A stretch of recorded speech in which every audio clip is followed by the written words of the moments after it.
Dice el periódico que 90% de las prostitutas de este país somos inmigrantes. No dicen que somos un polvo barato. No dicen que somos esclavas sexuales. No dicen que somos una mierda. ¿Por qué no lo dicen? Dice el ministro que España es un país de acogida. No dice cuánto cobra él por decir eso. No dice por qué no le cuesta nada en decir eso. No dice cuánto está dispuesta a perder si se demuestra que no es verdad. ¿Por qué no lo dicen? Dicen las encuestas que mi país es uno de los primeros destinos turísticos del mundo. No dicen cuántas niñas pierden su infancia para mantener esa estadística. ¿Por qué no lo dicen? Dijo mi madre que yo era una mujer. No me dijo que mi sexo me convertía irremediablemente en una mercancía. Mi madre me hizo como ella, negra. No me dijo que mi raza era una marca de servidumbre.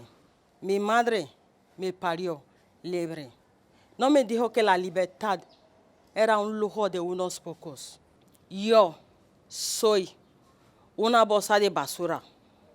Una bolsa de basura donde ustedes pueden tirar su sinsentido, su soledad, su semen, hasta el dinero que les sobran. Soy una bolsa de basura porque alguien tiene que hacerlo. Si hay basura, tiene que haber bolsas de basura. La organización social debe de ser lógica. Unos fabrican la mierda, otros nos la comemos. No me estoy quejando. Mi madre me dijo que no servía de nada quejarse. Mi patrón me demostró que eso era lo peor que yo podía hacer. Mi cliente me insinúa, es preferible esto que pasar hambre. No me estoy quejando. No quiero que sientan pena.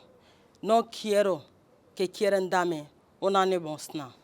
Eso sí que no. Solo me estoy mostrando. Soy una bolsa de basura. Soy una bolsa de basura. Una simple bolsa de basura. Solo una bolsa de basura. Nosotras somos prostitutas. Y el mundo es un gran burdel.